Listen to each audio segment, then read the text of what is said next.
பதவி யாருன்னா பொதுவான வார்த்தை தான். கோயிலில் ஒரு வேலை கிடைக்குது. நான் பொதுவான கோயில் தான் சொல்கிறேன், கோயில் பேரை சொல்ல விரும்பலை.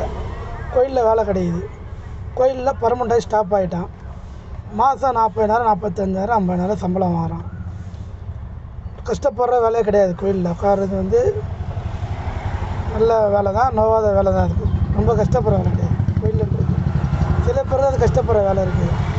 ஏன் சொல்ல வரேன்னா, அந்த வேலை செய்கிறது கூட ஏதோ கடமைன்னு செய்கிறாங்க தவிர வேலை செய்கிறது கிடையாது. மாலை வேலை, கல்யாண வேலை, கோயிலில் மூலவர் வேலை, உற்சவர் வேலை, கடையில் வர கஸ்டமர் வீட்டில் பெரிய பெரிய பார்ட்டி வந்தால் அவங்ககிட்ட ஃபோன் நம்பரை கொடுத்து அவங்க மாலை வேலையை பிடிச்சி சம்பாதிக்கிறான். அப்படி சம்பாரித்து 4 பேர் வயிற்றில் அடித்து சம்பாரித்து என்ன பண்ண போகிற? வீடு வாங்கி என்ன பண்ண போகிற? குடும்பம் இருந்தாலும் பரவாயில்ல, கல்யாணம் கூட ஆகலை, சம்பாரித்து பிரயோஜனமும் இல்லையா? நியாயமாக நடந்துக்கினா நல்லது, நல்லா இருக்கலாம் பின்னாடி. இல்லை கஷ்டம்தான்.